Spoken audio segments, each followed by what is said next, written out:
할렐루야. 네, 반갑습니다. 수요예배 오신 모든 분들 환영하고 축복합니다. 오시는 길이 너무 미끄럽지는 않았는지 모르겠네요.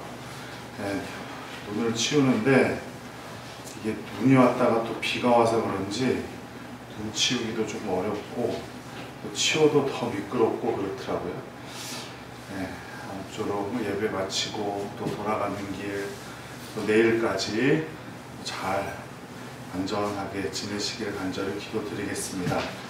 우리 은혜 찬양하도록 하겠습니다.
찬송가 126장 찬송하도록 하겠습니다.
찬송가 423장 찬양하도록 하겠습니다. 찬송가 423장.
우리 지난 3일간 주님 앞에 정결케 살지 못한 죄들이 있다면 주님 용서하여 주시고 이 시간 말씀으로 은혜 받게 하옵소서. 이 시간 나같이 기도하도록 하겠습니다. 사랑이 많으신 하나님 아버지, 지난 3일간 우리를 붙들어 주시고 인도하여 주신 은혜 감사드립니다. 주님, 우리가 주님을 믿고 잘 살아가야 함에도 불구하고 세상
사랑과 은혜가 풍성하시고 거룩하신 아버지 하나님, 이 시간에 저희가 떨리는 마음으로 하나님 앞에서 지금까지 지은 모든 죄를 고백하오니 주님, 우리를 긍휼히 여겨주시고 용서하여 주시옵소서.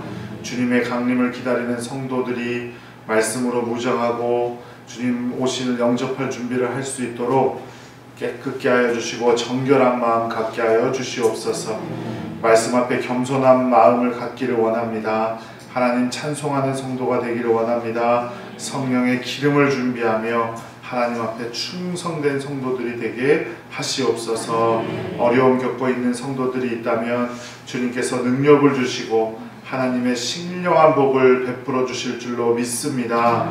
하나님만 의지하고 하나님께 영광 돌리며 살아가는 복된 성도들 되게 하여 주시옵소서. 주중 어려운 시간에 추운 날씨에도 함께 예배드리기 위해 모인 성도들에게 주님의 은총으로 더하여 주시고 이 시간 영상으로 예배드리는 성도들 가운데도 같은 은혜 내려 주시옵소서.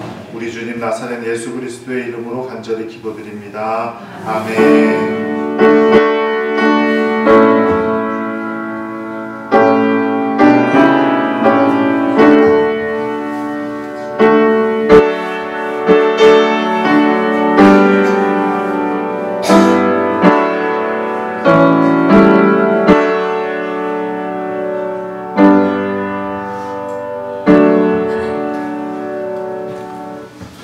이 시간 우리에게 주시는 하나님의 말씀은 출애굽기 20장 12절 말씀입니다. 출애굽기 20장 12절 말씀.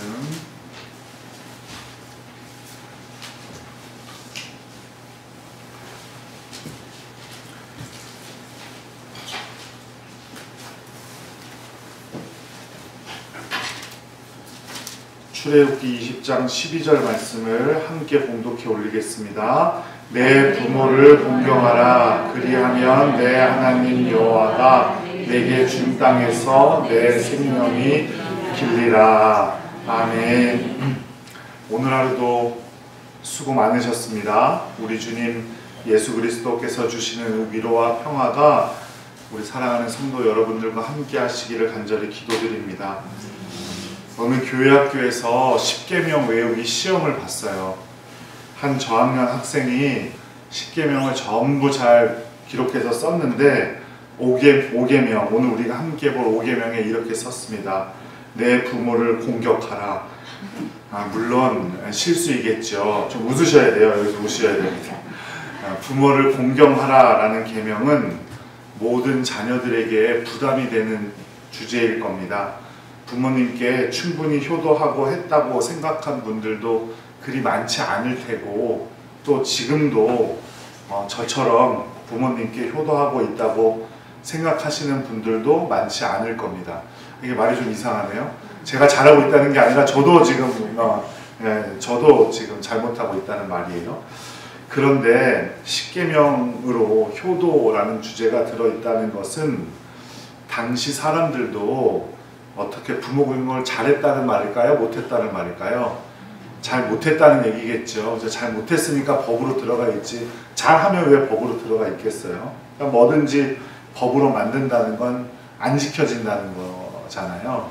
우리가 파란불에 건너가야 되고 빨간불에는 서야 된다는 건 다 알지만 그거 법으로 정해놓고 그 범칙금을 내고 하는 이유는 뭐예요? 잘 안 지킨다는 얘기예요. 그러니까 그리고 우리나라도 점점 효의 기준이 낮아지고 있는 것도 사실이죠. 옛날과 같지 않잖아요.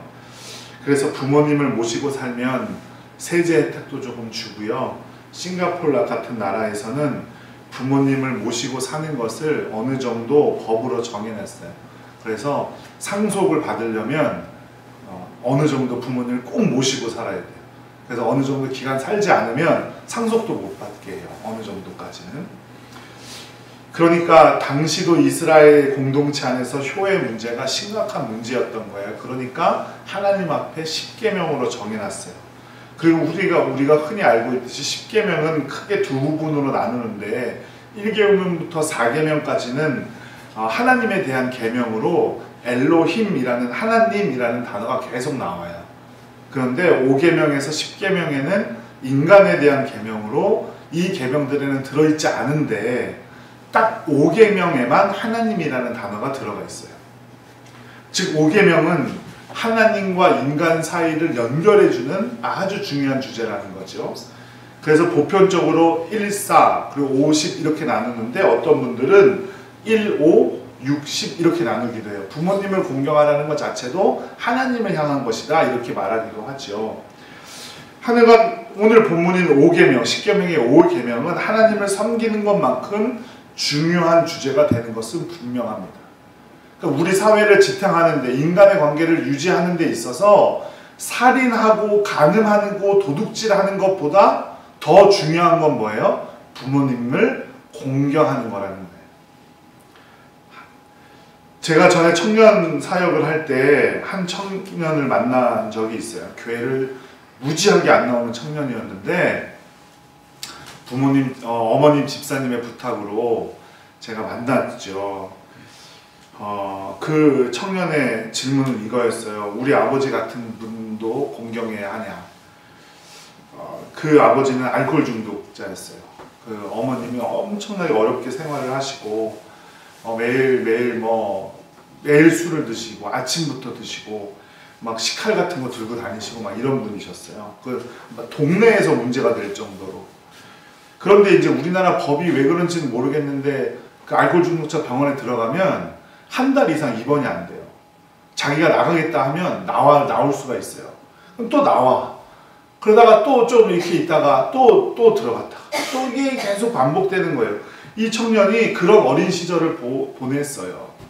그러니까 어머니가 어렵게 그냥 동네 미용실을 하고 그 미용실에 딸려있는 단칸방에서 세 식구가 살았는데 이 아이가 뭐 볼 거 안 볼 거 다 봤겠죠. 근데 그 청년이 그러는 거예요. 엄마도 때리고 정말 나도 때리고 견딜 수가 없는데 그런 아버지도 잘 섬겨야 되냐, 공경해야 되냐. 나는 그런 하나님 믿을 수 없다. 아버지도 싫고 그렇다고 교회 자꾸 나가라고는 엄마도 싫고 이해할 수가 없다. 여러분 주변에 이런 청년이 있으면 여러분은 어떻게 대답해 주겠어요? 어떻게 해야 된다고 하겠어요? 그런 부모님도 잘 공경해야 된다고 하시겠어요? 아니면 그런 부모님은 안 해도 된다 이렇게 말씀하시겠어요? 이 청년이 교회에 더 이상 나오지 않아요.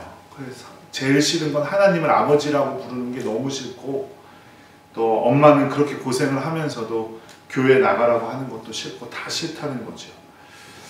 근데 우리가 꼭 기억해야 할 것은 하나님의 계명인 부모님을 공경하는 것도 마찬가지고 우리가 효라고 하는 것도 마찬가지고 부모님을 공경해야 하는 이유는 부모님이 윤리적으로 탁월한 사람이기 때문이 아니에요.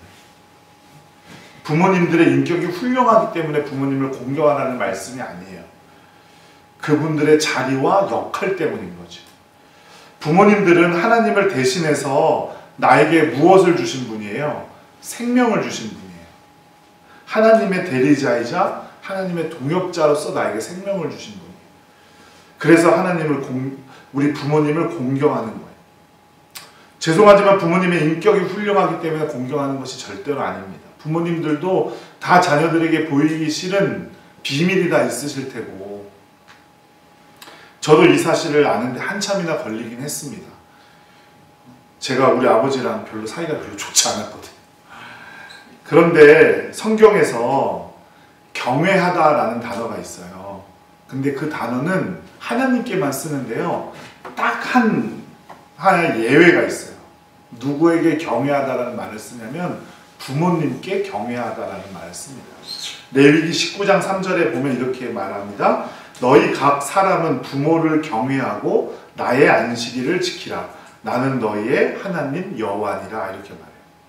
이게 순서가 바뀌었죠. 10계명과는 순서가 또 바뀌었어요. 10계명은 안식일이 먼저고 그 다음에 부모님을 공경하는 건데 레위기 19장 3절에서는 부모를 먼저 경외하라고 말해요. 부모님은 하나님의 대리자이고 동역자이고 우리가 경외해야 할 대상임을 꼭 기억하시기 바래요. 공경을 넘어서 경외해야 돼요.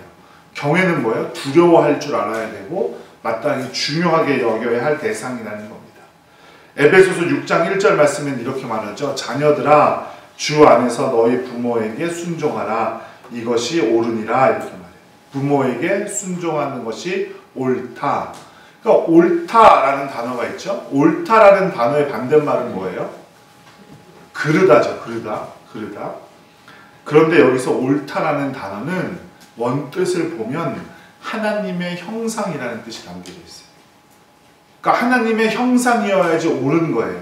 이것이 옳으니라라는 것은 그것이 내가 너희에게 심어준 하나님의 형상이다 이 말이에요. 우리가 창조될 때 무엇으로 우리가 창조됐다 그래요? 하나님의 형상대로 창조됐다 그러죠. 즉 그러니까 부모님을 공경하는 것은 하나님께서 우리를 창조하실 때 심어주신 그 마음이다 이런 뜻이에요. 그러니까 요즘 과학적인 말로 하면 우리 DNA 안에 부모를 공경해야 하는 것은 당연한 것으로 심겨져 있다 이 말이에요. 그 본성을 알려주는 것이 우리는 양심이라고 하죠.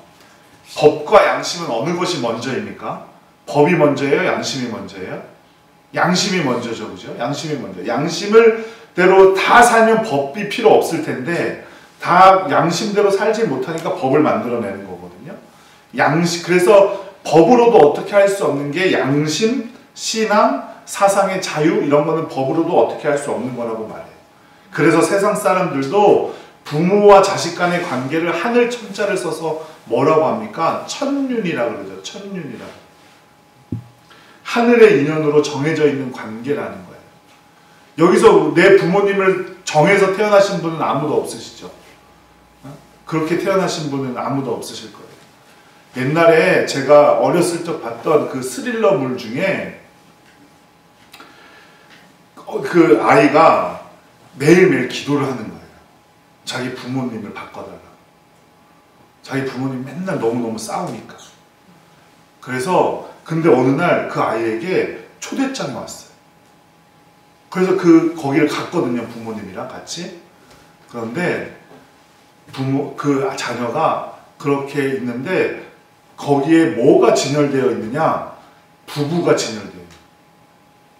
그리고 그 아이가 택해요. 그러니까 자기 부모님이 바뀌었어요. 이게 스릴러죠. 이게 없는 얘기예요. 없는 얘기. 무서운 얘기죠. 그렇게 아무도 부모님을 선택해서 태어난 사람은 없어요. 저도 그렇고 뭐 누구나 다 그렇죠. 하늘의 인연으로 정해져 있는 관계이기 때문이에요. 공경한다라는 말은 그러면 어떤 뜻일까요? 부모가 우리에게 그런 대상이 하나님의 대리자, 하나님의 동역자이라면 그럼 공경하다는 말은 어떤 의미일까? 공경하다는 단어는 무겁다라는 의미가 있고요. 저울추라는 의미가 있어요. 그 저울을 이렇게 놓으면 무게를 달 때 이렇게 올려놓는 추 있잖아요. 그게 이제 공경하다라는 단어 뜻이 있는데 저울추가 그때마다 기준이 다르면 어떻게 될까요? 안 되겠죠. 항상 똑같아요. 500g이면 500g, 1kg면 1kg 추가 정확해야 돼요. 그만큼 무게를 잴 때 중요하다는 의미예요. 그리고 무겁다라는 의미는 중요하다라는 의미를 가지고 있어요. 그 안에 이미. 그리고 그 공경하다는 단어 뜻에는 우리의 장기 중에 간이라는 뜻이 담겨져 있어요. 간. 사람의 몸에서 뭐 안 중요한 장기는 없지만 간이 중요하다고 하잖아요. 간이 망가지면 모든 것이 다 끝난다고 할 정도로 간이 중요해요. 그래서 간은 하나님의 의도였는지 모르겠으나 스스로 치유할 수 있는 능력이 있어요. 그래서 조금 피곤하면 조금 쉬면 어떻게 돼요? 다시 회복돼요. 그게 다 간의 역할이에요. 그런데 완전하게는 안 되죠. 처음 만든 간처럼은 되지 않아요. 우리도 피부도 칼에 베이면 뭐가 생기죠? 흉터가 생기죠. 그러니까 간도 피곤했다가 딱 정상으로 회복되면 흉터가 생겨요. 그럼 그 흉터를 만지면 어떻게 돼요? 딱딱해져죠? 다른 피부와 좀 다르죠? 그게 뭉치고 뭉쳐지면 어떻게 되냐면 간이 딱딱해져요. 그걸 뭐라 그러냐면 간경화라 그러는 거예요. 위험한 거죠. 그런데 그 간경화가 완전히 딱딱해져서 제 기능을 다할 때까지 우리에게 알려주지 않는다는 또 단점이 있어요. 우리가 알 수가 없어요. 이미 간경화라는 걸 알면 이미 위험한 거예요. 공경하다는 것, 그 단어는 그만큼 간처럼 중요하다는 것이고 스스로 신경 쓰지 않으면, 스스로 보호하지 않으면 저절로 알게 되지는 않는다는 의미가 담겨져 있는 거예요. 그러니까 부모님을 공경하라는 말은 내 부모님을 그만큼 중요하게 여기라는 의미고, 저울추처럼 이랬다 저랬다 해서는 안 되고 계속해서 하나님을 부모님을 잘 섬겨라라는 의미고, 그만큼 간을 우리가 챙기듯이 소중하게 다뤄야 된다는 의미를 담고 있는 거예요. 그런데 부모님들의 권위가 무너지고 특히 우리나라 사회에서 아버지의 권위가 무너지기 시작했다는 많은 이야기들이 있어요. 전에도 한번 말씀드린 적이 있는데 자녀가 좋은 대학에 들어가려면 할아버지의 재력, 어머니의 정보력, 아빠의 무관심이 있어야 된대요. 참으로 씁쓸한 얘기예요. 아빠 된 저로서는 참 씁쓸한 얘기입니다. 아버지의 자리가 완전히 무너져 내리고 있어요. 성과를 내야 살아가는 사회에서 아버지들이 얼마나 버티고 있는지 몰라요. 죽기 살기로 버티고 있어요. 그러다 보니 가정을 좀 소홀히 했다고 가정 안에서 인정을 받지 못하죠. 또 회사에 전력을 다하다 보면 가정을 소홀하게 되어 있고, 그러니까 가정 안에서 또 인정을 받지 못하고, 자녀들은 점점 커서 회사에 들어가게 되면 회사에서 무능한 직장 상사와 자기 아버지를 등치시키게, 우리 아버지도 회사 나가서 저러고 있나? 이렇게 생각을 해버린다는 거예요. 점점 아버지의 역할은 사라지고 경제력도 잃게 되고 존재마저 희미하게 돼요. 아무리 평등사회이지만 하나님의 질서는 가정 내에서도 분명한 순서가 있고 역할에 따른 질서가 분명히 있어요. 그래서 가정에서 가장의 역할이 참으로 중요합니다. 우리 아버지의 역할이 정말 중요해요. 가장의 분위기에 따라 가정의 색깔이 바뀌어요. 사무엘상 2장 29절에 이렇게 말합니다. 너희는 어찌하여 내가 내 처소에서 명령한 내 재물과 예물을 밟으며 내 아들들을 나보다 더 중히 여겨 내 백성 이스라엘이 드리는 가장 좋은 것으로 너희들을 살찌게 하느냐, 이렇게 말해요. 이게 무슨 말이냐면 사사시대 마지막 그 역할을 감당했던 사람이 제사장이 엘리라는 제사장인데, 하나님의 사자가 말씀하시는, 엘리를 찾아와서 말씀하시는 거예요. 엘리의 두 아들이 좀 사고뭉치들이었잖아요. 그래서 제사 지내러 바치는 고기를 자기들이 막 먹고 막 이렇게 돼요. 그러니까 엘리에게 이렇게 책망하는 거예요. 내 아들들을 나보다 더 중히 여겼다. 나는 누구예요? 하나님 말하는 거예요. 자녀가 우상이 되었다라는 거죠. 엘리의 두 아들들이 망나니 짓을 하고 다녀도 엘리가 두 아들들을 올바르게 책망하지 못하고 그들을 제대로 이끌지 못한 것을 그 아버지 엘리에게 책망하고 있는 거예요. 그러니까 아버지의 역할이 그만큼 중요하다는 거죠. 그러니까 가정에서 아버지의 역할이 중요해요. 자식을 귀하게 여겨야 하지만 그렇다고 아버지의 자리를 소홀히 해서는 안 된다는 거예요. 막 많은 유튜브 이런 거 보면 가족들 얘기가 나오는데 등에 번호를 달고 있어요. 가족티를 먹었는데 1번, 2번, 3번, 4번. 그게 그 가정 안에서 서열을 나타내는 거래요. 그러면서 아버지는 맨날 4번, 5번 이러고 있고 있어요. 0번도 있어요. 0번. 존재가 없대, 그거는. 그래서 0번을 입고 있는 거래, 아버지는. 그러고서는 애완견이 막 2번, 3번 달고 있고. 그래서는 안 된다는 거예요. 아이들은 엄마가 아빠를, 또 아빠가 엄마를 어떻게 대하는지를 보고 그대로 배워요. 커서 자기 아빠를 어떻게 대하는지는 엄마가 결정해 주는 거고, 엄마를 어떻게 대하는지는 아빠가 결정해 주는 거예요. 그만큼 부부가 서로가 서로를 소중하게 또 중요한 존재로 여겨야 한다는 거예요. 돈을 많이 못 벌어오면 그것도 답답한 일이죠. 그리고 잘 못 나면 또 답답한 일이에요. 그래도 절대 자녀들 앞에서 서로 흉을 보아서는 안 되고 자녀들 앞에서는 서로 싸워서는 안 돼요. 그렇게 서로를 또 공경해야 합니다. 그러니까 부모를 공경하라는 말은, 그러니까 부부 사이에도 서로 공경해야 된다는 말과 같은 의미가 되는 거예요. 공경이라는 단어가 무겁다이니까, 그러면 공경하다의 반대말은 가볍다일까요? 그렇지 않아요. 히브리어로 무겁다라는 단어, 이 단어의 반대말이 칼라이라는 단어인데, 이 단어의 뜻은 저주하다, 경멸하다라는 뜻이에요. 히브리어에는 그렇게, 이 무겁다라는 단어의 공경하다라는 반대말은 저주하다, 경멸하다. 중간은 없는 거예요. 공경하지 않는 것은 저주하는 거고 경멸하는 것과 같다, 이런 뜻입니다. 부모를 공경하지 않는 모든 행위는 부모님을 저주하고 경멸하는 행위가 된다는 사실을 꼭 기억하시기 바랍니다. 창세기에 보면 롯이 아브라함의 메시지를 받아서 소돔과 고모라가 멸망하게 된다고 자녀들에게 알리는 장면이 나와요. 그런데 자녀들은 가볍게 여기고 농담으로 받아들이죠. 이거는 롯도 잘못하는 거예요. 자기 자녀들에게 얼마나 권위가 없었으면 그 다급한 상황에 하는 말을 이 자녀들이 농담으로 받아들이겠다. 또 경멸했다는 말이고 저주했다는 말이에요. 이게 자기 아버지가 하는 말을. 그 결과 소돔과 고모라는 완전히 망해버렸어요. 이렇게 부모를 가볍게 여기는 것 심각한 문제예요. 부모를 공경해야 됩니다. 현재 우리나라 노인 빈곤율이 OECD 국가 중에 압도적으로 1등이에요. 그냥 1등도 아니에요. 압도적으로 1등이에요. 65세 이상 노인들의 빈곤율이. 뭐 이런 것까지 1등을 하는지는 모르겠지만 고독사도 1등이에요. 우리나라. 고독사 뭔지 아시죠?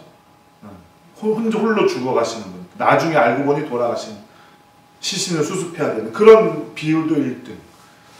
노인성 우울증에 따른 치매율도 1등.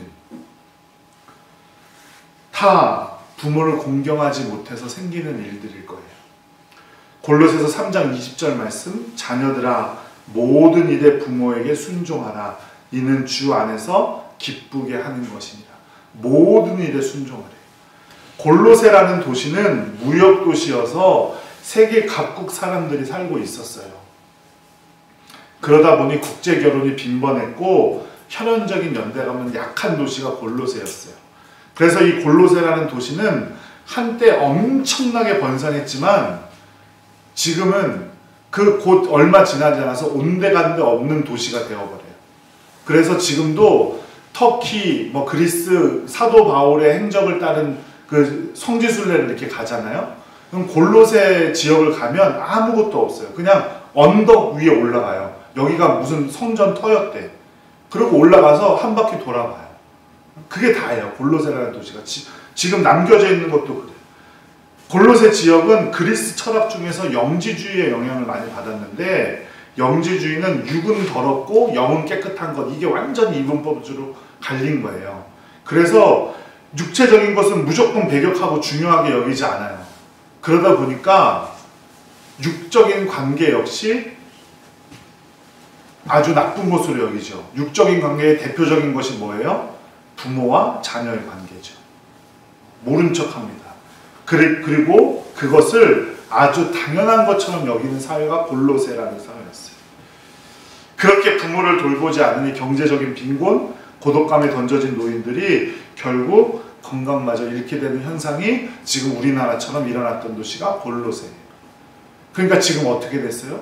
아무것도 없는, 찾아볼 수 없는, 그저 지나가다가 여기가 골로새라고 하니까 우리가 골로새서가 있으니까 잠깐 버스 멈춰서 뭘 좀 보긴 봐야 되겠는데 볼 것이 없으니 그냥 언덕 위에 올라가는 거예요. 그리고 표지판 하나 저 옆에 제가 갔을 때 지금은 어떻게 되어 있는지 모르겠지만 한 10 몇 년 전에 갔을 때 그저 표지판 하나, 그냥 녹슨 표지판 하나 꼽혀 있더라고요. 사도 바울이 골로새 교회 성도들에게 편지 쓸 때 그래서 뭐라고 했냐면 모든 일에 부모에게 순종하라고 했어요. 모든 일에 순종. 그리고 부모를 공경하는 그 효에는 구원의 그림을 담아서 예수님께서 말씀하시는 성경 구절도 있어요. 이게 누가복음에 나오는 얘기인데 아버지가 살아있는데 아버지의 유산을 챙겨서 집을 나간 탕자의 이야기가 나오죠. 그런데 그런 아들은 유대법으로 죽여도 가능한 것으로 되어 있어요. 아버지가 살아있을 때 유산을 달라고 하는 것은 어떤 의미냐면 아버지가 살아있는데도 내 유산을 달라고 하는 건 아버지 보고 빨리 나가서 죽으라는 말과 같은 말로 받아들였던 거예요. 그 당시에는. 그러니까 이거는 폐역한 자다 해서 돌로 쳐서 동네 사람들이 죽여도 되는 거예요. 신명기에는 아버지에게 폐역한 일을 한 자식을 마을 공동체가 만나게 되면 반드시 돌로 쳐서 죽이라고 되어 있어요. 그만큼 부모를 공경하지 못하는 것, 부모에게 폐역한 일을 하는 것이 전염성이 빨랐기 때문이에요. 아버지가 살아있는데 유산을 요구하는 것, 아버지 보고 빨리 나가서 죽으라고 하는 것, 그건 역시 패역한 일이죠. 그런데 그 아버지가 어떻게 해요? 그 요구를 허락하나요? 허락하지 않나요? 허락해요. 그래서 이 둘째 아들이 재산을 두고 나가서 전부 다 탕진이 되고 거지꼴이 돼서 굶어 죽게 되었을 때 그때 아버지의 집으로 돌아옵니다. 그때 문 밖에서 아버지가 저 동구 밖을 바라보면서 이 아들이 오나 안 오나 지켜봐요. 그거를 어떻게 받아들여야 할까요? 제가 본 주석책에는 아버지가 아들을 살리기 위해서 바라보고 있었다는 거예요. 이 아이가 동네로 돌아왔을 때 그 동네 사람들이 어떻게 해야 할 책임이 있다고요? 그 아들에게 돌로 쳐서 죽여야 할 의무가 동네 사람들이 있었던 거예요. 근데 이 아버지는 그 아들을 그렇게 죽이고 싶겠어요? 안 죽이고 싶겠어요? 안 죽이고 싶겠지. 그러니까 동구 밖을 바라보면서 이 아이가 오나 안 오나 지켜보고 있었다는 거예요. 그러다가 거지꼴이 되어서 돌아오는 그 아들을 한눈에 알아봅니다. 그리고 뛰어나가 아들을 안아줘요. 안아준다는 건 어떤 의미예요? 용서한다는 의미예요. 내가 용서했으니 너희들 이제 내 아들한테 돌 던지지 말아라. 내 아들 함부로 하지 말아라. 이런 의미가 담겨져 있다는 거예요. 이것은 단순한 그 아버지의 사랑을 말하는 게 아니고 구원의 그 길을 보여주는 거예요. 우리 주님께서 우리를 그렇게 사랑하셨다는 거예요. 그 부모의 사랑으로 그것을 보여주고 계신 거예요. 우리 부모님들은 늘 그렇습니다. 그러니 어떤 자녀된 자들도 부모를 공경하라는 계명에서 자유로워서는 안 돼요. 나는 그거 괜찮아 라고 생각해서는 안 돼요. 혹시 부모님과 불편한 관계가 있다면 꼭 자녀들은 푸셔야 합니다. 꼭 푸셔야 돼요. 먼저 찾아가 용서를 구해야 해요. 부모님들은 영원히 내 곁에 머물러 계시지 않습니다. 그리고 최고의 효도는 그 마음을 어떻게 중요하게 여겨드리고 그 사랑을 인정해드려야 돼요. 그런데 그것이 우리의 육신의 부모에게만 해당되는 것일까요? 그렇지 않아요. 영적인 하나님 아버지께도 마찬가지입니다. 아버지의 마음도 알아들여야 하고 가볍게 여기지 말아야 하고 중요하게 여기고 인정해드려야 돼요. 그 하나님의 사랑을, 하나님의 말씀에 순종하는 우리가 되기를 간절히 바라고 육신의 부모에게도 순종하는 우리가 되기를 간절히 바랍니다. 그렇게 살아갈 때 분명한 복이 있대요. 뭐 10계명 다 잘 아시겠지만 10계명의 복을 그걸 잘 지키면 복 준다라는 계명은 오늘 살펴본 제5계명 부모님을 공경하라는 계명밖에 없어요. 이것이 그만큼 중요한 거예요. 그런데 그 복이 뭐냐? 땅의 복이고 생명의 복이에요. 이 땅을 주시고 그 땅에서 영원토록 오래도록 장수하게 해주십니다. 그게 복인데 그 당시 히브리 사람들이 가지고 있는 복 중에 복이 뭐예요? 땅을 얻게 되는 것과 장수하는 복이에요. 그게 그 사람들이 생각하는 가장 최고의 복이에요. 그러니까 어떤 의미예요? 땅을 주시고 장수하게 한다는 것은 모든 복을 주신다는 이런 의미예요. 나는 이제 부모님께 효도했으니까 땅을 받겠지 이게 아니고 모든 복을 나에게 적합하고 나에게 꼭 필요한 복을 하나님께서 나에게 베풀어 주신다는 것임을 꼭 기억하시기 바라요. 그만큼 중요한 것이 부모님을 공경하는 일입니다. 부모님을 섬기는 일이에요. 그리고 우리 하나님 아버지께 영광을 다하는, 최선을 다하는 길임을 꼭 기억하시기 바랍니다. 우리 다 함께 기도하겠습니다. 우리 이 시간 기도할 때에 부모님들을 위해서 기도하시기 바라고요. 또 우리 부모님들께서는 또 자녀들을 위해서 또 기도해 주시기 바랍니다. 우리 다 함께 기도하겠습니다. 사랑이 많으신 하나님 아버지, 귀한 부모님 허락하셔서 감사드립니다. 부모님을 최선을 다해서 공경할 수 있도록 허락하여 주시고 부모님께 그 마음을 알아드리고 그 마음을, 그 사랑을 인정하며 경외할 수 있도록 아버지 부족한 점을 붙들어 주시옵소서. 우리 부모님들에게 최선을 다하게 하시옵소서. 그 마음을 쏟을 수 있도록 허락하여 주시고 우리 부모님의 말씀을 중요하게 받아들이고 순종할 수 있도록 허락하여 주시옵소서. 우리 자녀를 저에게 주셔서 감사드립니다. 우리 귀하고 복된 우리 자녀들이 저하고 성장할 때 주님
다해서 우리 부모님을 공경할 수 있도록 허락하여 주시고 부모님께 순종하고 또 아버지 하나님께 순종하는 우리 모두가 될 수 있도록 지켜주시옵소서.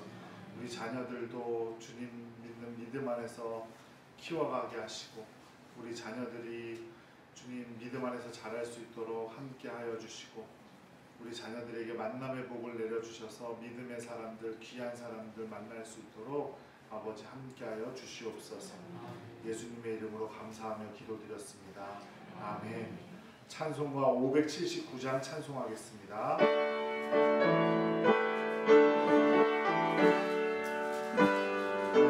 579장입니다.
이제는 우리 주 예수 그리스도의 은혜와 성부 하나님의 놀라우신 사랑과 성령 하나님의 교통케 하시는 그 크신 능력이 부모님을 공경하고 우리 하나님 아버지를 경외하며 살아가길 원하는 모든 성도들과 그 성도들의 머리 위에 이제부터 영원토록 함께 하시기를 간절히 축원하옵나이다.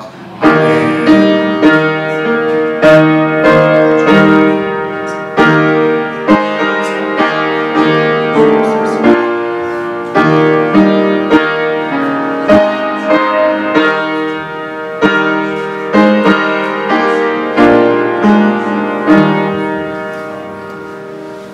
예배를 마쳤습니다. 돌아가시는 길 미끄러운데 조심해서 돌아가시기 바랍니다.